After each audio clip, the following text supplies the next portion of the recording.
like today's video, please like and subscribe to YouTube for us.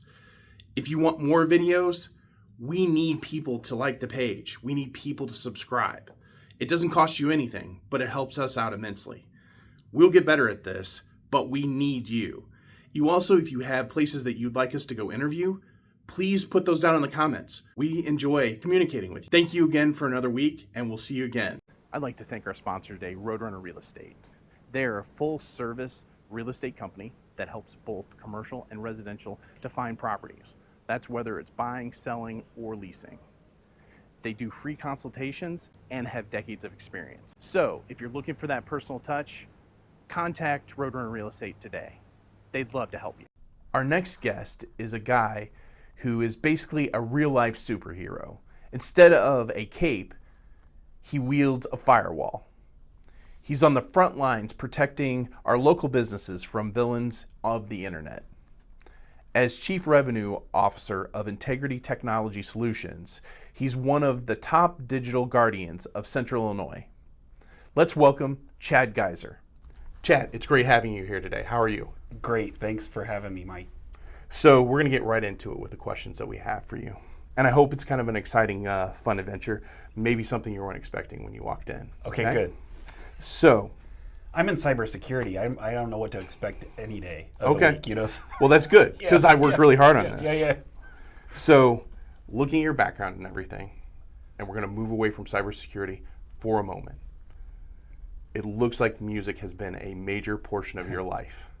How has music affected you, and especially when it comes to the instruments you play? Wow, that's okay. Great question. Yes, I've been involved in music pretty much all my life. I take a lot of cues from my dad, Harlan, who's a jazz trombone player. And in the 4th grade, he asked me what instrument I wanted to play, and I said I wanted to be a drummer, and he said try again. So I became a trumpet player all through school, but I always wanted to be a drummer. Mm-hmm. And so I saved my lunch money. I think it was my freshman year of high school, and saved my lunch money and bought my first drum kit. And there was a day that my dad came home from work and raised the garage door, and there was a full band practicing in the garage at that point. And so then that's where the music stuff really began for me. Mm-hmm. But it's been a great experience, like through my young life, participating in active music groups that toured and played shows and things like that to really give me a fundamental understanding of the business side of things that I would need later on in my career. So that's been great. And then today I'm still actively playing. I'm a drummer on the worship team at Eastview Christian Church. Okay. So still doing quite a bit of that. Okay. So one of those things that our viewers may not know is that Harlan Geiser is the one who started Integrity. He is. Okay. 1993. Yep. Okay. So I have to read this, because if I don't, I'm going to probably mess it up. So it appears to be that you're a fan of Jeff Poracco of Toto, and a person who also enjoys Phil Rudd of AC/DC. And so what that leads to a question for at least me as a novice, as a musician. How do you mix up those two major different styles of drumming? Yeah, well, thanks for doing your homework. Yeah, recently honestly, I'm a self-taught drummer, mm-hmm. and I that started with an AC/DC record back in the day, and Phil Rudd's simplicity mm-hmm. and ability to keep great time was always something that I really felt like was super cool, more so than like the playing cool licks and mm-hmm. drum fills and drum solos. And that's the same with Toto's drummer too. And so recently I posted on those two, because I've just been reflecting on the simplicity of what they do, but how it really becomes the foundation of the success of those music groups mm-hmm. as well. So I just find it really interesting. So that leads to my question. Yep. As we talk about Integrity, your role there, yes. when we get there, but what do you feel is the drummer's role in a band?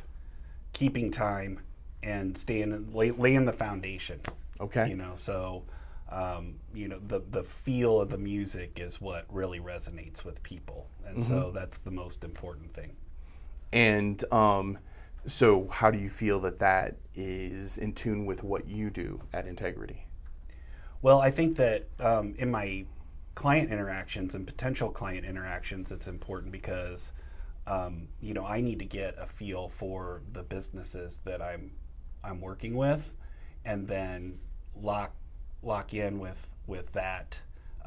Wherever there might be a potential gap that needs to be solved, or specific needs that our potential clients or our clients have, and understanding that. Same with music. You have to understand where everybody's going and where everybody's headed in order to perform well. And I think that relates to business in a lot of ways. Okay. Well, one of the things I don't know if our viewers realize, but in the amount of research and everything I do on each one of the individuals, sometimes it may show that I've done a lot or it doesn't show a lot. But on this, I actually grown in the information I was able to find.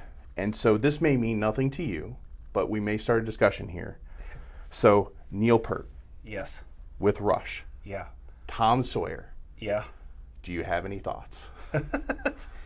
Well, yes. First of all, Neil Peart is one of the best drummers of all time, and he's got the best of both worlds. He can play the licks, and he's got the pocket too. So, he's a mathematician behind the drum kit, and I really dig that. Although I think that, in my playing, I relate better to the simplistic stuff, probably just because I'm not good enough to do all the stuff that Neil Peart does. Another favorite drummer of mine is Bill Bruford, and he's kind of in that similar vein. He played with groups like Yes and King Crimson and those types of bands that I really have a great appreciation for, and I really enjoy listening to those drummers. But man, it's like, if I was to talk about Tom Sawyer, it's doable, but it's lots of hours of practice to get that one right. Well, I think it's just a lot of hours that even the band went through to try and develop that song. Sure. And I watched a drummer that was phenomenal, and then going through of how it was so difficult. So if you're just trying to keep up with everything was going on, but the style that he used in order to do that song, and for the rest of us, we hear the beat and we're all excited about it, but what that individual is doing behind those drum sets and everything, to me, is just absolutely amazing. It is. And honestly, when you take a look, and there's all kinds of videos and stuff you can watch on YouTube of people covering it, and so you can really see what it is that Neil's doing on those tunes. And you can either choose to be discouraged because it's wow, that's so difficult to play, or motivated because it's oh man, it'd be so cool if I could pull this off. I need to get in the basement and practice, right? Yes. So, yeah. So another thing that I know from knowing Chad now since 2021 or something like that. Yeah. So maybe it's been before that. Yeah. Yeah. So it's been a while. I think it's probably before COVID. So Chad will say has a interesting style of food choices and gut choices that are out there. So my question to you today is, what are a few of your favorite places to go to, and what are those, well, for the rest of us, gut-wrenching items that you love to eat there? Keeping it local.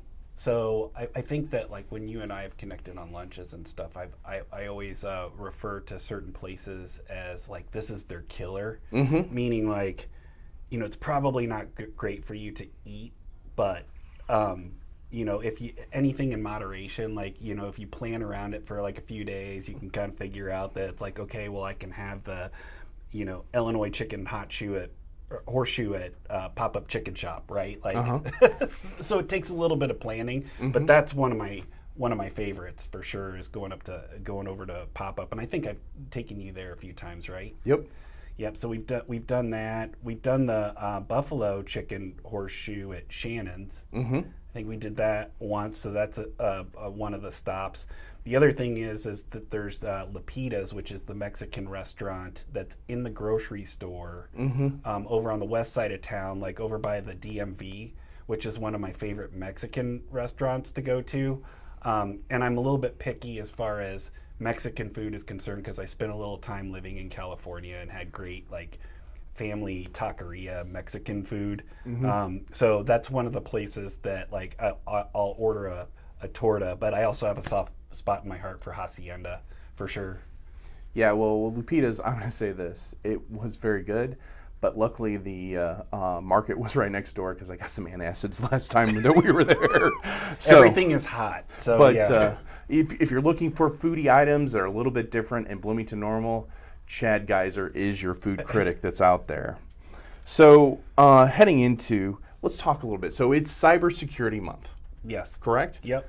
To me, as a novice on everything, but like delving into everything, cybersecurity to me is kind of this nebulous, scary thing. What is it? Yeah, so I guess the easiest way to explain cybersecurity is protecting yourself, from threats that are out there. So that's a moving target for sure. And fortunately, at Integrity, I've got a great team behind me that does all of that work.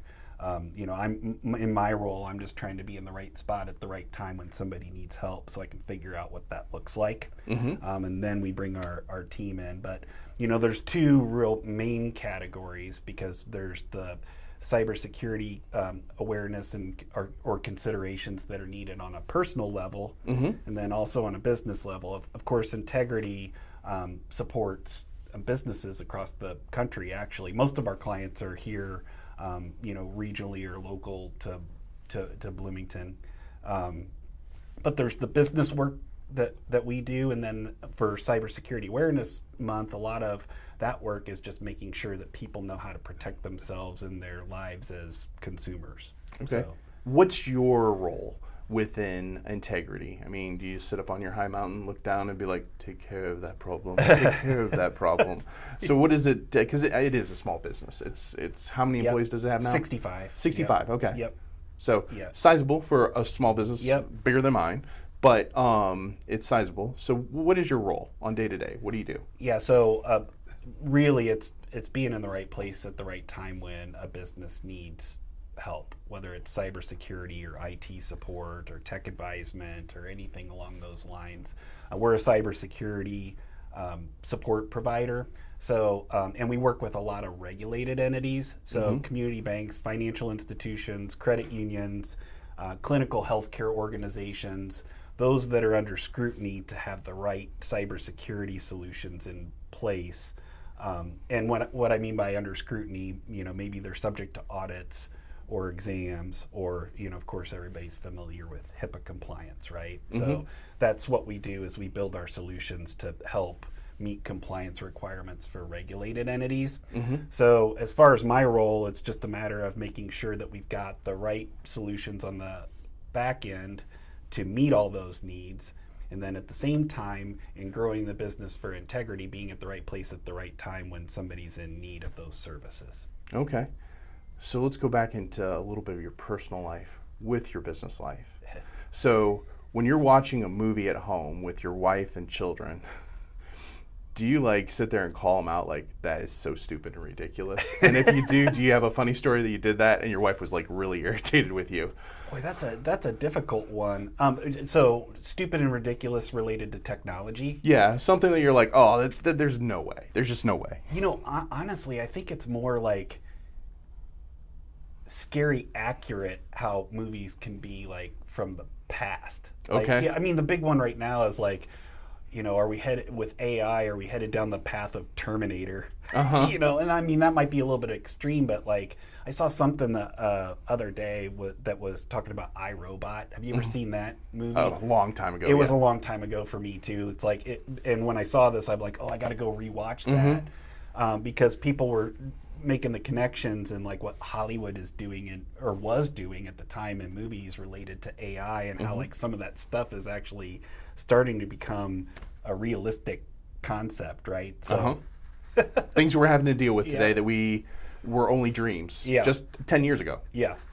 Now I will say this, so ridiculous stuff. I mean, I don't know, maybe if I was sitting around with the kids, because I'm showing them 80s, I'm an 80s guy, right? And if I was showing them movies from the 80s, like war games, a lot of that stuff's pretty hilarious. I might be adding some commentary about how ridiculous everything looks, but still at the same time super cool. Yeah, exactly. So what is one of the wildest, unbelievable cyber attack things that you've seen in your years of doing this? Yeah, so unfortunately, sometimes when we bring in new clients, it's because we've aided in some sort of incident response.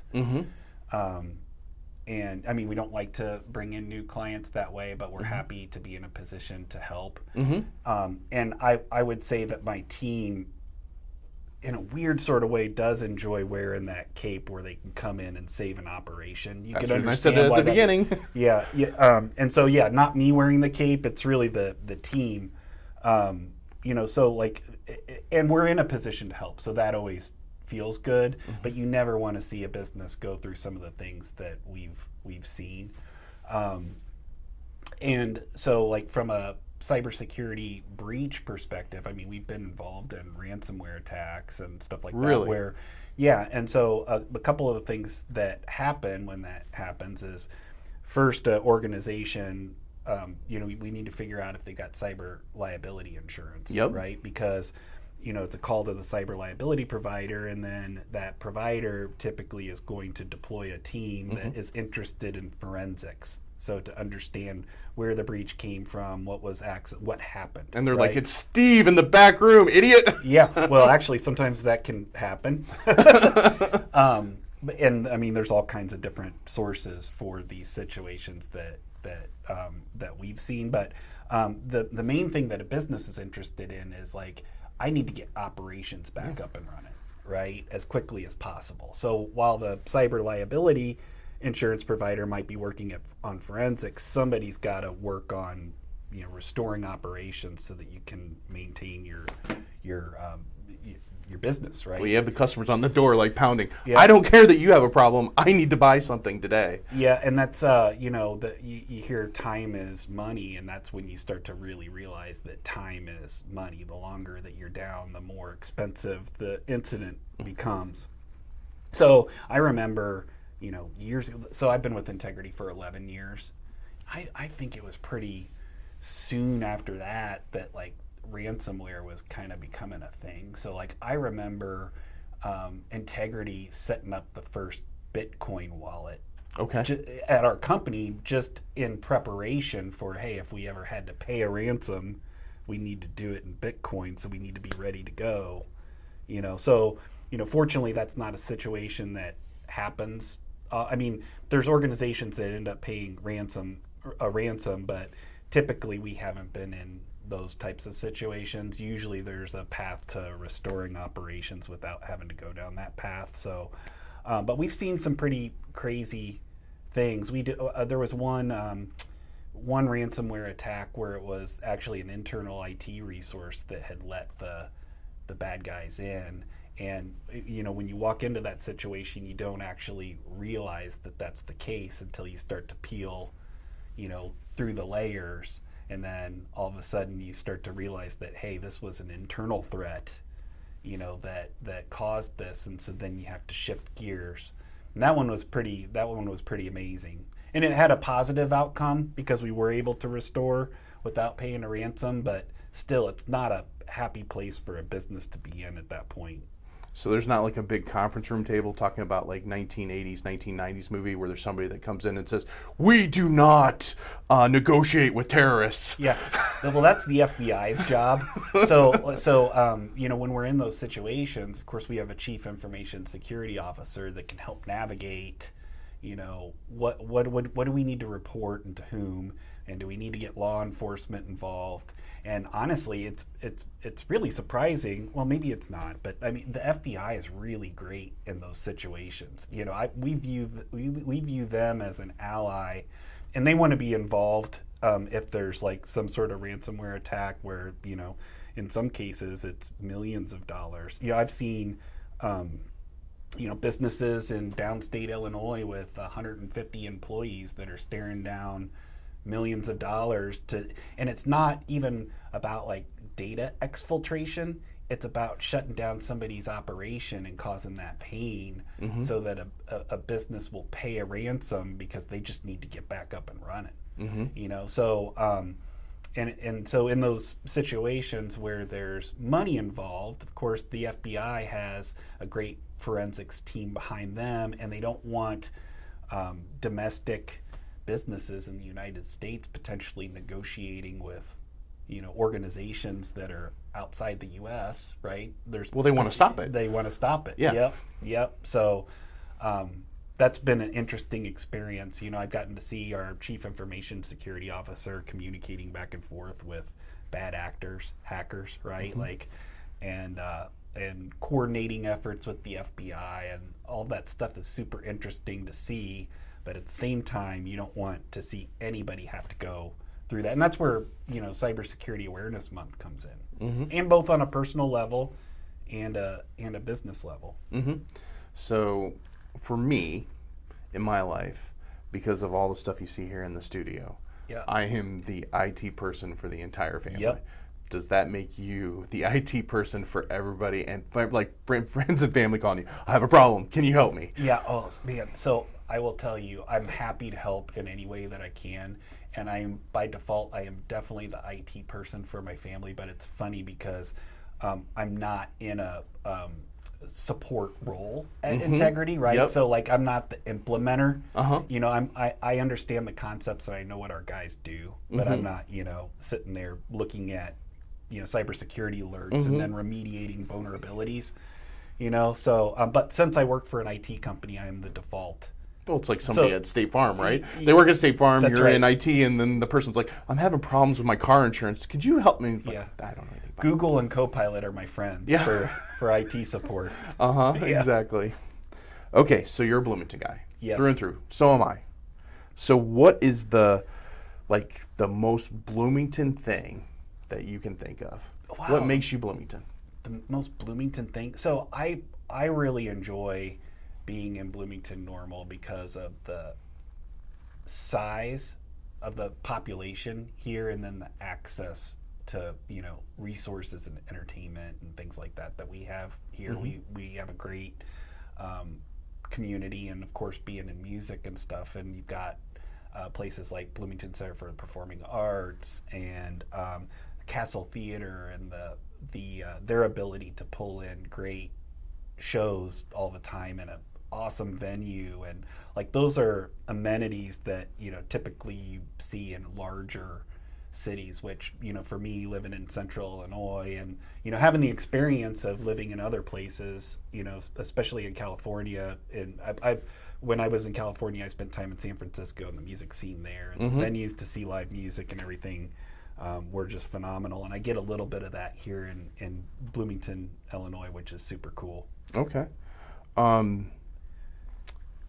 How important do you feel it is, your connections? Because I tell people all the time, we're a city that believes we're a big city, but we're a small community, really, at the end of it. We're kind of a suburb of Chicago, in a way.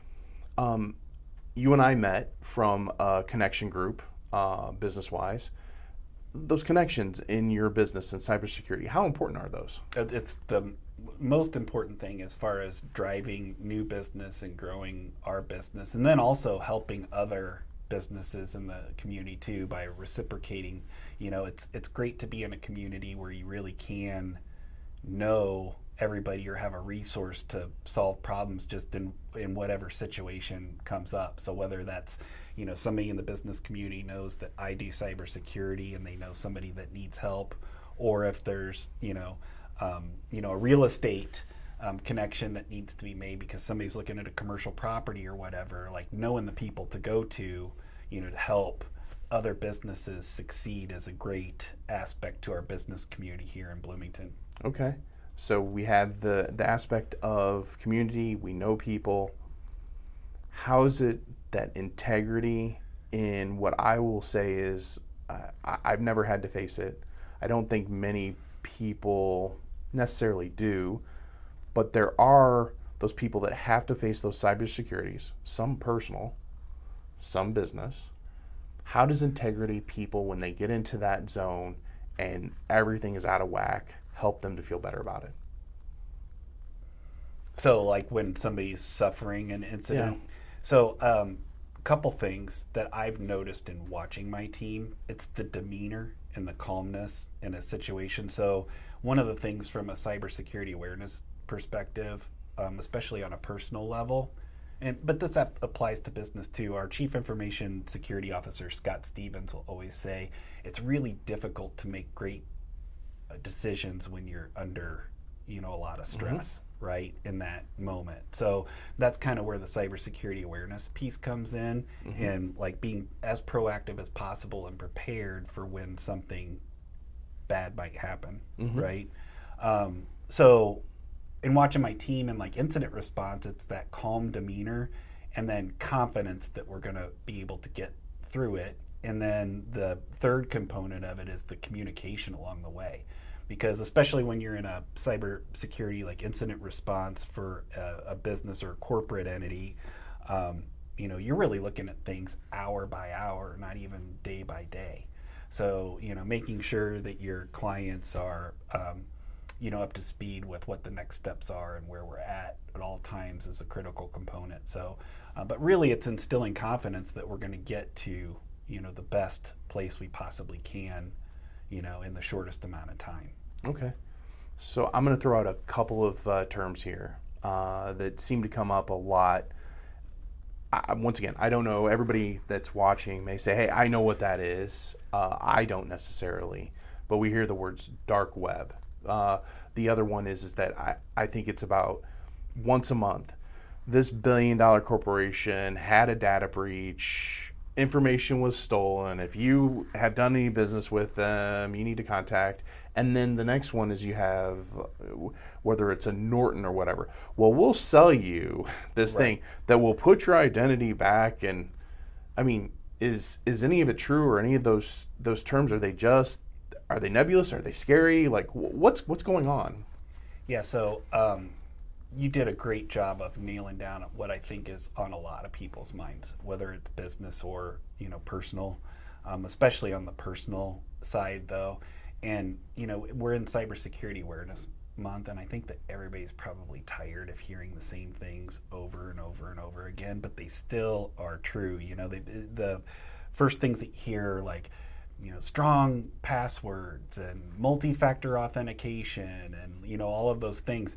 And those are still true. Our Chief Information Security Officer will tell you if you've got two-factor authentication or multi-factor authentication on your accounts, whether they're business or personal. So, and a lot of organizations force that, so people are used to using these tools, right? Like if you're logging into your bank account, your personal bank account, they probably require you to type in a code that they send you via an authenticator or via text or something like that, right? So as far as credential theft, which is one of the biggest threats out there, that really minimizes the likelihood that there's going to be some sort of significant problem by a lot.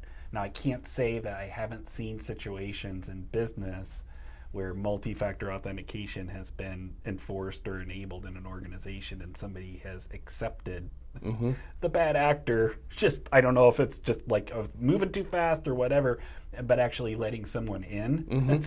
When they receive that notification, it does happen. That's what we chalk up to human error, and why there's really nothing that's 100%.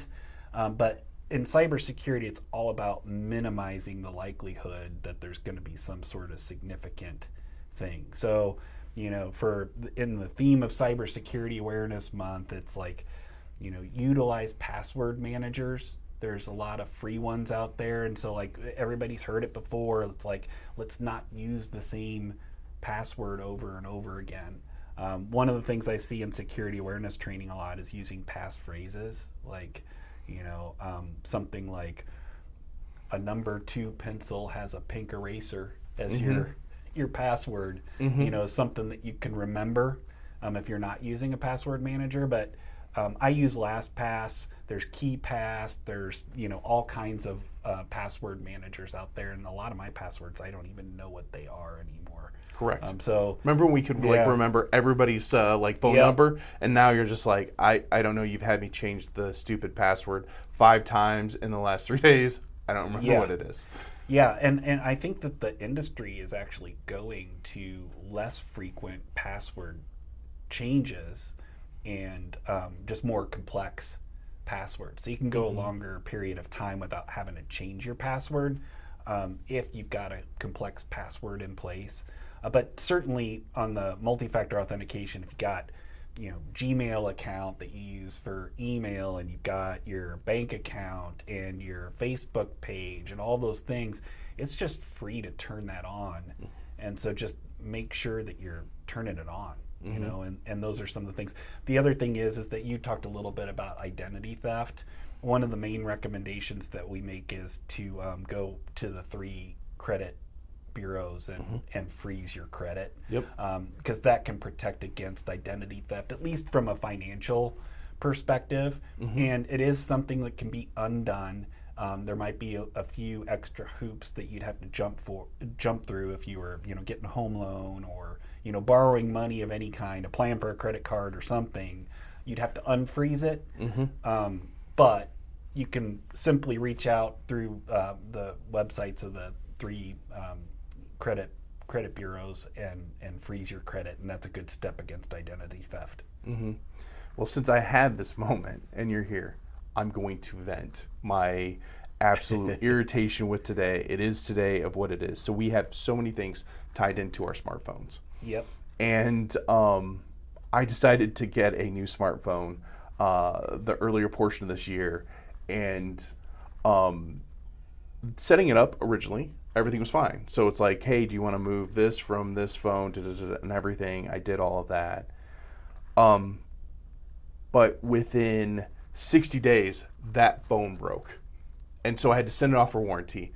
I needed another phone, so I got exactly the same phone I had while that one was in warranty getting worked up. Well, then they're like, well, we just sent a message to your smartphone. And I'm like, I don't have that smartphone. And it was like nothing I could do.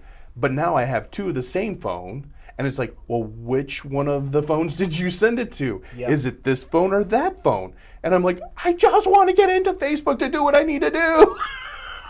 So that's where I'm like, okay, I'm going to get on a plane, and I'm going to start taking out some of these cyber attackers, because I don't want all the passwords, and I just want to be able to do what I need to do on my phone.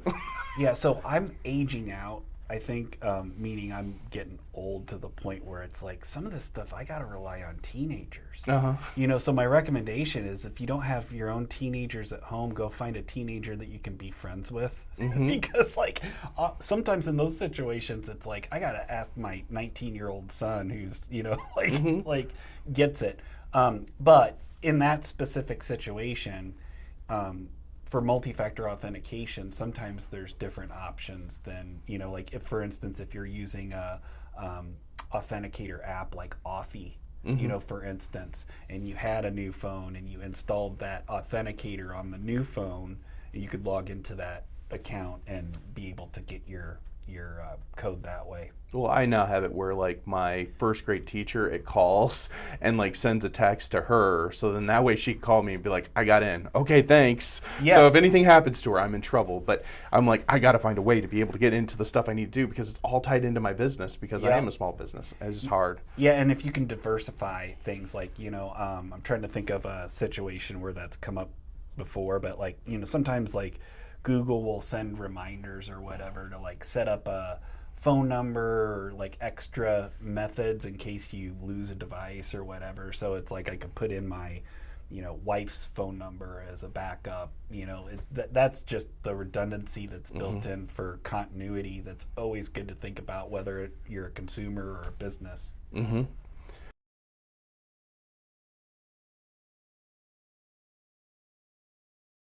Thank you for watching RoadrunnerZX with Chad Geiser and Integrity Technology Solutions, and learning different aspects of cybersecurity and also about him. As we say all the time, we're giving business personality. It's been a fun interview. We need you. Please follow and like our Facebook page. Go to YouTube and subscribe to our channel. We need that. Thank you again. We look forward to seeing you again next week.